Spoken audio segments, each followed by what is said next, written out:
حضرت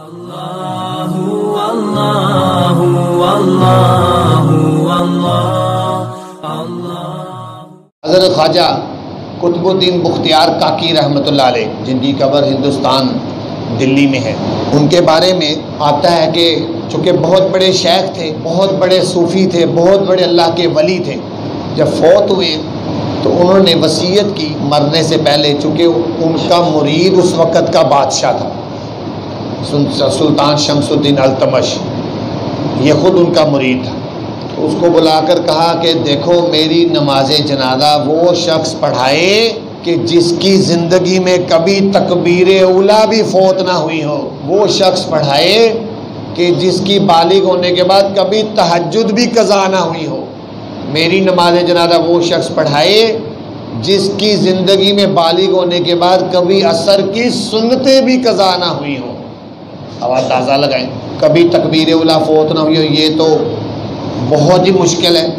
کبھی نہ کبھی سفر میں، بیماری میں آدمی کی جماعت اگر نہیں رہی، تکبیر اولیٰ نکل جاتی۔ انہوں نے کہا میری نماز جنازہ ہی وہ پڑھائے جس کی تکبیر اولیٰ بالغ ہونے کے بعد فوت نہ ہوئی۔ تکبیر اولیٰ سے نماز پڑھنا یہ بڑا اہم ہے۔ نبی پاک صلی اللہ علیہ وسلم نے فرمایا 40 دن جو شخص تکبیر اولیٰ سے نماز پڑھے وہ جہنم سے بری ہے، اور جو شخص 40 دن تکبیر اولیٰ سے نماز پڑھے وہ منافقت سے بھی بری ہے۔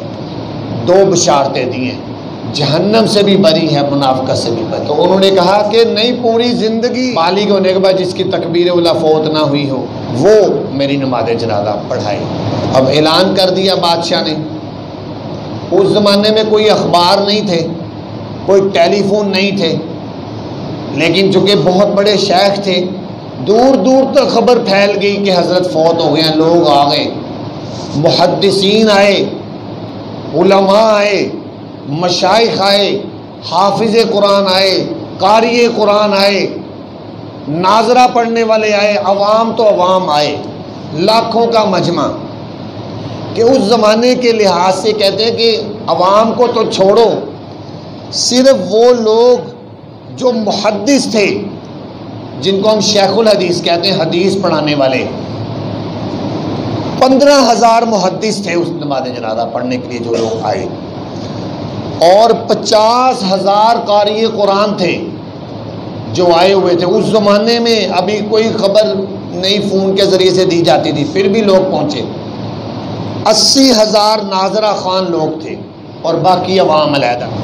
لیکن جب یہ اعلان ہوا کہ آگے وہ آئے نماز جنازہ پڑھانے، بادشاہ نے اعلان کر دیا جس میں یہ 3 چیزیں پائی جاتی ہیں: تکبیر اولیٰ زندگی میں فوت نہ ہوئی ہو، تہجد قضا نہ ہوئی ہو، اور عصر کی سنتیں قضا نہ ہوئی۔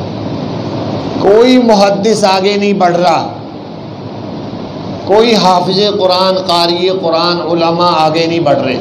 سب سوچ رہے ہیں کہ کبھی نہ کبھی تو ہماری تکبیر اولیٰ رہی ہے، سب کہہ رہے ہیں کبھی نہ کبھی تو عصر کی سنتیں رہی ہوں گی، اور بعض اوقات آدمی تھکا ہوتا ہے، تہجد بھی نکل جاتی ہے، نہیں پڑھی جاتی، تو کوئی آگے نہیں بڑھ رہا۔